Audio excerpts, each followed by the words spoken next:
Hello everyone, सभी बड़ों को मेरा सादर प्रणाम और छोटों को मेरा बहुत ढेर सारा प्यार। मेरे प्यारे भाइयों बहनों, कल हम लोगों ने यूपीएससी स्टेट पीसीएस में हम लोगों ने अपने दिमाग को मेंस की तरफ एक मोड़ दिया था कि मेंस की तरफ हम लोग चलेंगे। हम लोग का सारा फोकस मेंस पर था। तो मेरे प्यारे भाइयों बहनों, मैंने जो प्रश्न कल दिया था उसके उत्तर मेरे व्हाट्सएप पे आए हुए हैं।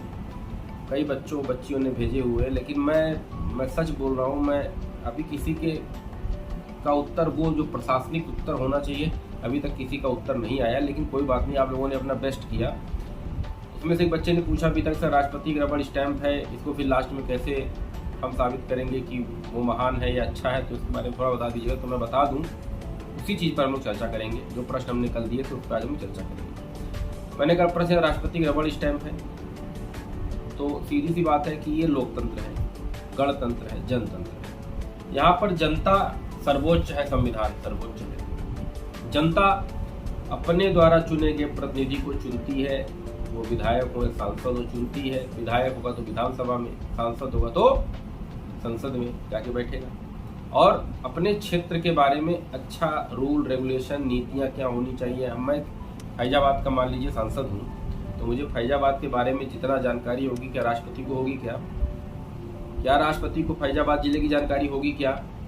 तो अगर समस्त क्षेत्रों का एक साथ विकास अगर आदमी करना चाहता है तो लोकतंत्र का होना बहुत आवश्यक है। तो राष्ट्रपति इन सब चीज़ों को, तो पूरे भारत इतना बड़ा है, हर राज्य में स्थित जिले में स्थित गांव तक राष्ट्रपति तो पहुंच नहीं सकता। वहां पर लोकतंत्र प्रभावित होगा, पहली बात, क्योंकि जनता के द्वारा चुने गए लोग ही जनता के लिए नियम बनाएंगे, कोई पड़ोसी मुल्क का आदमी तो नहीं बना देगा। तो राष्ट्रपति संविधान का सर्वोच्च पद है, भारत का प्रथम नागरिक है। परंतु जनतंत्र या लोकतंत्र होने की वजह से राष्ट्रपति हर एक कार्य प्रधानमंत्री की सलाह पर ही करेगा, कोई भी कार्य स्वयं से नहीं कर देगा, ठीक है। और प्रधानमंत्री मंत्रिपरिषदों से, अपनी मंत्रिपरिषद से डिस्कस करने के बाद फैसला जो लेगा वो राष्ट्रपति के सामने रखेगा कि ये देखिए, ये हम लोग का फैसला है और ये आप इस पर साइन करिए। ये हम भारतीय जनता के लिए बहुत जरूरी है, भारतीय नागरिकों के लिए बहुत जरूरी है। अब आई बात निकल के सामने ये कि क्या राष्ट्रपति हर एक विधेयक को साइन करने के लिए वो होता है? बिल्कुल नहीं। वो चाहेगा तो देखेगा, एक बार फिर कहेगा बेटा ये तुम्हारा जो नियम तुम लोगों ने बनाया है, यहाँ पे कुछ हमें कमी लग रही है, फिर से इसको देखो। अगर तुम्हें शायद ये कमी दिखाई दे जाए तो देख लो। लेकिन अगर दोनों सभाएं फिर से वो देख के आपस में डिस्कस की नहीं, ये नियम एकदम सही है, तो फिर राष्ट्रपति मतलब पिता है, उसके पास भेजेंगे तो पापा को साइन करना पड़ेगा। फोर्सफुली अगर देखा तो करना ही पड़ जाएगा, क्योंकि राष्ट्रपति स्वयं से अगर विधेयक को रोक लेगा, अधिनियम नहीं बनने देगा, तो उसने तो भारत के विकास पर, प्रगति पर ताला लगा दिया तरीके से। कैसे कर पाएंगे आप? जब राष्ट्रपति स्वतंत्र हो गया, खुद से अपना काम करने लगा, तो कहाँ संभव हो पाएगा किसी देश का विकास? इसीलिए जनता के जनतंत्र में मंत्री, उनके प्रतिनिधि, सांसद हो गए, विधायक हो गए, ये सब जो है जनता द्वारा चुने जाते हैं, और इन्हीं को ये अधिकार दिया गया है कि नियम बनाए, रूल बनाए, और राष्ट्रपति का काम है इन रूल रेगुलेशन को फॉलो कराए वो लोगों को। तो राष्ट्रपति का केंद्र में जो सिस्टम है वही सेम सिस्टम राज्य में राज्यपाल का है। राज्यपाल अगर कहा जाए तो एक प्रकार से राष्ट्रपति के नीचे राष्ट्रपति का एजेंट कह सकते हो उसको आप, कि प्रत्येक राज्य में राज्यपाल सिर्फ इसलिए रखे गए हैं कि उस राज्य की जो शासन व्यवस्था है सही से चले, सुचारू व्यवस्था सही चले, उसका विकास हो पाएगा, ऐसी कुछ आंतरिक कला ना होने पाए, कोई विविधता ना आने पाए। अगर ऐसी कोई चीज़ आती है तो राष्ट्रपति को बटन दबा देता है राज्यपाल कि यहाँ पे आंतरिक विद्रोह हो रहा है, यहाँ पर शासन संविधान के हिसाब से नहीं चल रहा है, तुरंत राष्ट्रपति साहब वहाँ क्या कर देते हैं? राष्ट्रपति शासन लगा देते हैं। तो प्रत्येक राज्य का राज्यपाल मेरे हिसाब से राष्ट्रपति का एक एजेंट मानता है, ठीक है। अब बात करेंगे राष्ट्रपति की, जो प्रश्न में चर्चा कर रहा था, मुझे थोड़ा भटक गया था, आप लोग को भी थोड़ा मैंने इंपॉर्टेंट चीज़ बता दिया। तो क्वेश्चन में आपने बता दिया कि राष्ट्रपति मंत्रिपरिषद की सलाह से ही कार्य करेगा, आपातकाल की स्थिति में भी वो कैबिनेट की सलाह लेता रहे, स्वयं स्वतंत्र नहीं हो जाएगा। तो ये सब लिखने के बाद कि उसकी सहायता के लिए मंत्रियों का एक समूह दिया गया है। उच्चतम न्यायालय से भी वो चाहे तो सलाह ले सकता है, पर बाध्य नहीं कर सकता, ले सकता है। एडवाइस उच्चतम न्यायालय से भी ले सकता है, लेकिन टाइटली नहीं। ये जरूरी नहीं उच्चतम न्यायालय के न्यायाधीश राष्ट्रपति को इस मैटर पे सलाह दे। तो राष्ट्रपति कभी किसी पार्टी का सपोर्ट नहीं करेगा। पहली बात, किसी पार्टी का सपोर्ट नहीं करेगा। राष्ट्रपति है, उसको पक्ष और विपक्ष दोनों को साथ देके चलना है। उसके लिए उसके दोनों बेटे, पक्ष और विपक्ष दोनों समान है। तो राष्ट्रपति स्वयं से कोई कार्य नहीं कर सकता है, परंतु ये हमारे भारत का सर्वोच्च पद है और राष्ट्रपति भारत का प्रथम नागरिक है। और इसके कार्यों को कम करने के लिए मंत्रियों का एक समूह बनाया गया। समय समय पर राष्ट्रपति को सलाह देते रहते हैं कि ये काम ऐसे करना, ये काम ऐसे करना, ये काम ऐसे करना। तो राष्ट्रपति, हमारे जो संविधान में जो पद राष्ट्रपति का है वो रबड़ स्टैंप मात्र नहीं है, वो एक सम्मान का पद है। इसलिए उसके सम्मान को मद्देनजर रखते हुए पूरा मंत्रियों की लाइन लगा दी कि राष्ट्रपति को कोई काम खुद अपने हाथ से ना करना पड़े। इसलिए भारत का राष्ट्रपति महज एक रबड़ स्टैंप नहीं होकर भारत का एक सम्मानित व्यक्ति होता है। भारत का सबसे शक्तिशाली पद के रूप में गरिमामयी उपस्थिति को दर्ज कराता है। ये आपका कंक्लूजन कुछ इस तरीके से लास्ट में आना चाहिए। यहाँ पर जगह छोड़ के लास्ट में पेश दी होगी, पता नहीं क्या पेश दी है, समझ ही नहीं पा रहा हूँ क्या लिख दी। फिलहाल जिन्होंने लिखा वो धीरे धीरे लिखेंगे, धीरे धीरे अपने विचारों को बदलेंगे, धीरे धीरे ही चीजें आती हैं, अचानक से कोई चीजें नहीं आती हैं। तो ये हो गया।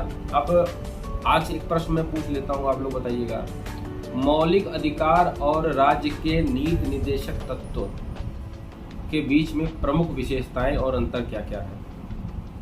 राज्य के नीति निर्देशक तत्व और मौलिक अधिकार में भारत के कौन कौन सी चीजें हैं जो बहुत ज्यादा महत्वपूर्ण है और कौन कौन सी चीजें हैं जो उनमें बहुत बड़ा अंतर पैदा करती है, इसके बारे में विवेचना करिए। और एक प्रश्न निकली, उच्चतम न्यायालय एवं उच्च न्यायालय की रिट जारी करने की शक्ति की संपूर्ण व्याख्या कीजिए। इसको अलग से भी लिख सकते, what is the power of supreme court, what is the power of high court, ये दोनों अलग अलग करके भी लिख के फिर दोनों की समीक्षा करना ही आपका काम है। आप लोग 2 क्वेश्चन लिख लीजिए, तीसरा क्वेश्चन लिख लीजिए, बहुत ज्यादा महत्वपूर्ण है, मैं आपको बता रहा हूं। भारत के महान्यायवादी का पद किस देश से लिया गया है? भारत के महान्यायवादी का पद किस देश से लिया गया है? और भारत में महान्यायवादी का कार्य क्या क्या है? इनके कार्यों की विस्तृत व्याख्या दी। ये सब प्रश्न जो मेरे प्यारे भाइयों बहनों आज मैं बोल दे रहा हूँ ना, अगर आपने सच में सीरियस होकर इनको टैकल किया ना, तो भरोसा रखिए कि भारतीय राज्य व्यवस्था, भारतीय इतिहास, भारतीय अर्थशास्त्र में से अगर आपने सच में मेरी 10-12 मिनट की जो वीडियो को दिल से देखा है आपने, तो भरोसा करिए कि मैं उन चीज़ों को नब्ज पे मैं दबाता हूँ, प्रेस करता हूँ, जो नब्ज आपकी यूपीएससी और स्टेट एग्जाम की है। फालतू की बातें मैं नहीं करता हूँ। पहले मैं आऊँगा, आपको हंसाऊँगा, मैं सर घुमाऊँगा, ऐसा टाइम नहीं मेरे पास इतना कि मैं आपको हंसाऊँगा भी। क्लासेस में मैं हंसाता भी हूँ, बातें भी बाहर ही करता हूँ। संडे का दिन है, पूरा हंसते हैं हम लोग, बात करते हैं आपस में। लेकिन जो प्रश्न मैं दे रहा हूँ इसको आप लोग लक्ष्मीकांत से, एनसीईआरटी से प्लीज पढ़ते रहिए। बहुत जरूरी है कि आप पढ़ेंगे नहीं तो मैं पढ़ाने तो किसी घर नहीं जा रहा हूँ कि मैं घर पे आके बैठूंगा। तो बस सिर्फ इतना कहना चाहता हूँ, जो टॉपिक आज मैंने दिया, 2 क्वेश्चन सिर्फ मैंने दिए मैक्सिमम, 250-250 वर्ड, 200-250 वर्ड में आ जाएंगे। तो आपको मुश्किल से 1 घंटा लगेगा। तो अपने लिए 1 घंटा निकालो मेरे भाइयों। अपने लिए 1 घंटा नहीं निकाल, यूपीएससी तुम्हें कैसे अपना टाइम देगी बताओ? मजा आया कि नहीं? मैं जो बोल रहा हूँ उस बातों से मजा आया कि नहीं? तो मजा आया या नहीं इसके बारे में कमेंट करके मुझे बताइएगा कि क्या मेरी बातें गलत हैं, क्या मेरी बातें सही हैं, क्या मैं ऐसे बोल रहा हूँ, क्या आप लोग मेरी बातों को फॉलो करते हैं, क्या आप मेरे द्वारा बताई गई चीज़ों को फॉलो करते हैं। तो इन 2 प्रश्नों के उत्तर आज आप बढ़िया से अच्छे से पहले एनसीईआरटी खोल लीजिए, उसमें से पढ़ लीजिए, लक्ष्मीकांत को देख लीजिए, उसमें से पढ़ लीजिए और केवल रीडिंग करिएगा मेरे भाइयों। रटने का कोशिश, आप बोलो पहला कौन, आखिरी कौन, अंतिम कौन, ये नहीं करना है मेरे भैया। सिर्फ चीजों को 1, 2, 3 बार आप रीड करिएगा इस दोनों टॉपिक। उसके बाद रीड करने का मतलब ये नहीं कि पेपर सोच के रीड करिएगा, फिर आंख बंद करके 10 मिनट का मंथन करिएगा, फिर उस 11वें मिनट जब आप आंख खोलोगे आप लिख लोगे। इस चीज की मेरी गारंटी है। दिमाग जब शांत होता है, चीजें जब शांत हो जाती है और जब कार्य आदमी करना शुरू कर देता है तो खुद कुछ कर डालता है। तो बस सिर्फ आप अपने आप को पहचानिए, अपने अंदर के इंसान को पहचानिए, अपने अंदर की बुराई को कुछ समय के लिए बाहर रखिए, अपने अंदर की अच्छाइयों को बाहर लाइए और एक बार जम के मेहनत करके देखिए। ये सब चीज़ें कुछ मैं 2 टॉपिक कल भी डिस्कस किया था, 2 टॉपिक आज मैंने भी डिस्कस किया। ये राष्ट्रपति रबड़ स्टैम्प माना जाता है भारत में, इसके बारे में मैंने आपको बताया। फिर से जिन बच्चों ने लिख के दोबारा लिख के इसको भेजिए मेरे पास। दोबारा गलत होगा 3 बार लिख के 4 बार। अभी यहाँ जो गलत होगा वो चलेगा, लेकिन जो एग्जाम में गलत हो गया फिर वो नहीं चल पाएगा। एग्जाम में तो ये नहीं कि एग्जाम में लोग कॉपी ले जाओ, कल फिर लेके लिख के चले आना, लोग कॉपी ले जाओ परसों लिख के लेके चले, ऐसा नहीं करेगा वो तो एक बार में तुम्हारा विचार देखेगा, पहला देखेगा क्या तुमने लिखा, लास्ट में क्या लिखा, खत्म, काट खत्म, जब खत्म। तुम्हारे विचारों को, तुम्हारे अपने सकारात्मक विचार मेंस में दिखाई देखिए भैया मैं सोचता क्या हूँ। जब हम लिखते हैं ना किसी के बारे में, तुम्हारे विचार में जो चीज चल रहा होता है वही चीज उसके बारे में लिखते रहते नीचे। एग्जाम्पल, अपनी गर्लफ्रेंड को तुम मैसेज कर रहे हो, उसके विचार, तुम्हारी आंखें ये, तुम्हारे कान ऐसे, तुम्हारे होंठ ऐसे, हाय हाय, तुम्हारी चाल ऐसे, लिखते हैं ना? ये तो नहीं लिखते, अरे तुम्हारी कमर हाथी की जैसी, तुम्हारी नाक मोटी, मोटी भैंस, लिखेंगे ना। उसको इम्प्रेस करने के लिए, अपनी गर्लफ्रेंड को इम्प्रेस करने के लिए आपने ये चीजें मैसेज में डाली। वैसे ही राष्ट्रपति और यूएसए यूपीएससी को अट्रैक्ट करने के लिए आपको उसी सकारात्मक विचार को यहाँ पर भी रखना है। सकारात्मक विचार आप अपनी गर्लफ्रेंड और अपने चाहने वालों के लिए रखते हैं। तो यूपीएससी चाहने वालों को मिलता भी है। यूपीएससी वो जो चाहने वाले हैं, जो मोहब्बत करते हैं, टूट के करते हैं, उन्हीं को मिलती है यूपीएससी वाली जॉब। नहीं तो बाकी तो दुनिया इश्क के मोहब्बत में परेशान है मेरे भाई। तो जिसका मोहब्बत सच्चा होगा वही यूपीएससी का विजेता होगा, और जिसका यू टाइम पास वाला होगा ना वो यूपी ट्रिपल एससी भी निकाल पाएगा।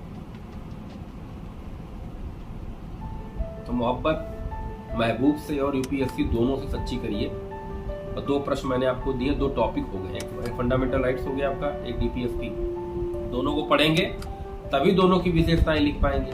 दोनों को आत्मचिंतन करेंगे, दोनों को इंटरलिंक करेंगे, दोनों का इंटरलिंक करेंगे, तभी दोनों के बीच क्या अंतर है इसके बारे में लिख पाएंगे। तो ये दोनों टॉपिक कल, अभी तो वीडियो आपके पास जब भी पहुंचेगा उसके आप जब भी टाइम मिलिए मेरे व्हाट्सएप पे भेजिए, कमेंट करिए, लाइक करिए, शेयर करिए, सब्सक्राइब करिए, मन हो तो करिएगा मेरे भाइयों। मैं आपको अभी लाइक कहीं करने नहीं आया हूँ, आपको इच्छा लगता है कि और बच्चों को लाभ मिलना चाहिए तो आप भेजिए। ये अच्छी बात है, ज़्यादा ज़्यादा बच्चे में तो 1 लाख 2 लाख 4 10 15 लाख बच्चे जुड़ जाए। मैं तो यही चाहता हूँ जितने ज़्यादा लोग जुड़ेंगे उतना बड़ा हमारा परिवार होगा और उतनी ज़्यादा अपनी बातों को लोगों तक पहुँचा पाएंगे। तो आज ये 2 टॉपिक आपके लिए मैं छोड़ के जा रहा हूँ, मूल अधिकार और डीपीएसपी। तो कल के अंक में हम लोग थोड़ा क्वेश्चन हट टॉपिक डिस्कस करेंगे, टैग, सीजेआई, सीएजी सब हम कल बात करेंगे टॉपिक, ठीक है। तो आशा करता हूँ कि आज का अंक आप लोगों को अच्छा लगा होगा, तो लाइक कर दीजिएगा, शेयर करिए, सब्सक्राइब करिए मेरे प्यारे भाइयों बहनों। और इसी शब्दों के साथ मैं आज का अंक समाप्त कर रहा हूँ। जय हिंद, जय भारत।